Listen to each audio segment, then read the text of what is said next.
नता मोत्याची नाकामध्ये गंगा, नता मोत्याची नाकामध्ये गंगा, सवारी सवारी सवारी सवारी सवारी चौकामध्ये चौकामध्ये, सवारी सवारी चौकामध्ये चौकामध्ये।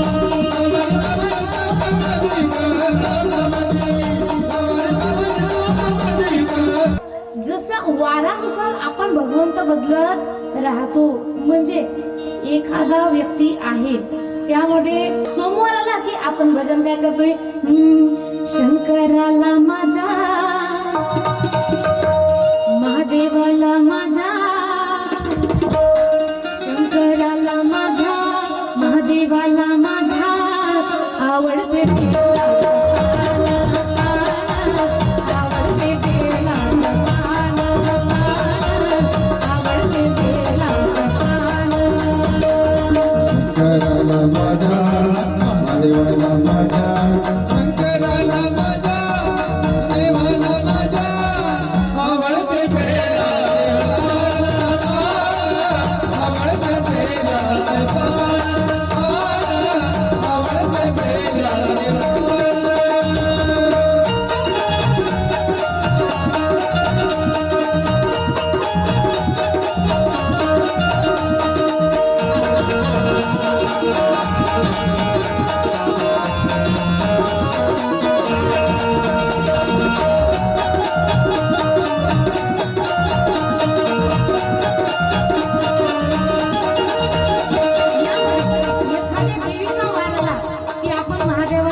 सोडतो। मग आपण काय म्हणतो,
गणपती बाप्पाचा वार आला तर आपण काय म्हणतोय, पार्वतीच्या पाळणा तुझ्या पायात वाळा, पार्वतीच्या पाळणा तुझ्या पायात वाळा, पुष्पहारांचा घालात माळा, ताशाचा आवाज,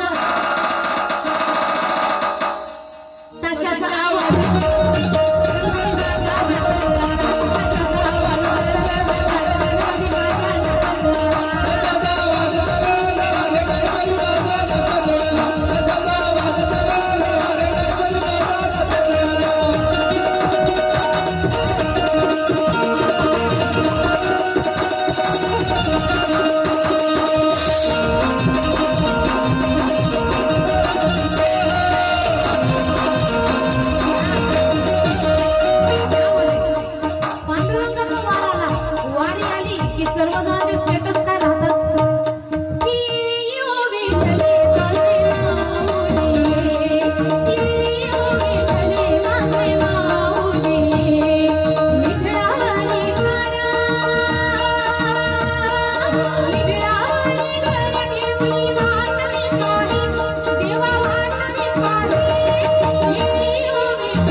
बोला बोला जय जय हनुमान एक मुखाने बोला बोला जय जय हनुमान एक मुखाने बोला बोला जय जय हनुमान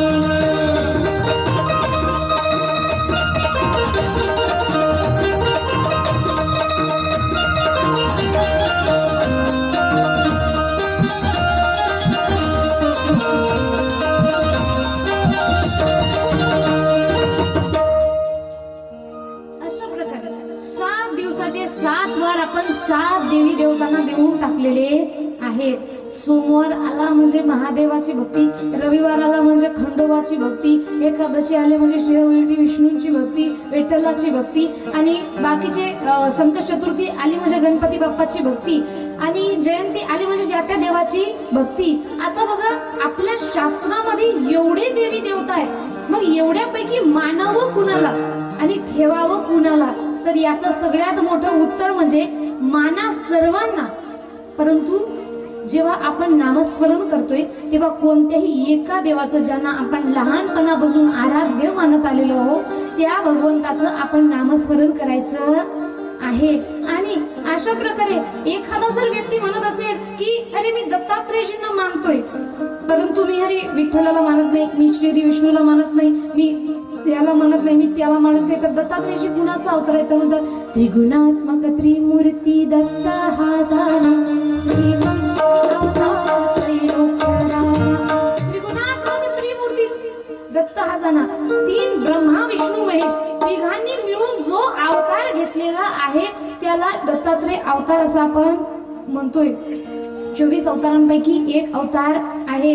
आणि एखादे जण म्हणतात आम्ही फक्त बजरंगबलीला मानतोय, बाकी कुणालाही मानत नाही. तर बजरंगबली ज्या नामाचा सतत जप करतात ते नाम कुणाचं आहे? जय श्रीराम बोलो जय श्रीराम, या नामाचा सतत सतत जप त्यांनी करत असतात. बरं एखादा म्हणतोय की फक्त बजरंगबलीला मानतो, शिवजींना म्हणत नाही, तर 11वे रुद्र अवतार आपल्याला पुढं कथा येणार आहे बजरंगबलीची. तर भगवंतांनी काय केले बघा, एखाद्या पिक्चर आहे, आता एखाद्या पिक्चर मध्ये एका हिरोचं नाव दुसरंच आहे, कोणत्या पिक्चरमध्ये प्रेम आहे, कोण्या पिक्चरमध्ये राहुल आहे, कोण्या पिक्चरमध्ये रोहन आहे, परंतु त्याचं प्रत्यक्ष जे नाव आधार कार्डवर आहे ते बदलणार आहे का? नाही, फक्त तो रोल करत आहे वेगवेगळ्या पिक्चरमध्ये वेगवेगळे. तसं वेगवेगळ्या युगांमध्ये भगवंतांनी वेगवेगळे अंश अवतार घेतलेले आहेत. मग हा देव खरा तो देव खरा अशातला काहीही भाग नाही. देव भगवंत सगळेच खरे आहे, फक्त मनुष्याच्या डोक्यामधून हा गैरसमज निघाला पाहिजे की हा खरा का हा खोटा. मग तुम्ही शिवजींना मानता, श्री विष्णूंना सुद्धा माना, परंतु तुम्ही शिवभक्त आहे ना, मग शिवजींची पूजा करा, पण मी श्री विष्णूंना मानत नाही, हा विषय चुकीचा आहे. किंवा तुम्ही श्री विष्णूंना मानत असाल आणि शिवजींना मानत नाही असं म्हणत असाल तर हा सुद्धा विषय चुकीचा आहे. म्हणून माना सर्वांना, कारण मी काल सुद्धा तुम्हाला प्रूफ करून दाखवलंय. बऱ्याच जणांना वाटत असेल शिवपुराण आहे, मग श्री विठ्ठलाचे भगवंताचे तुम्ही कस काय गाणी इथं घेताय? कारण भगवंताच्याही नजरेमध्ये देवांमध्ये भेदाभेद नाही आणि संत म्हणतात भेदा भेद भ्रम आमंगळ.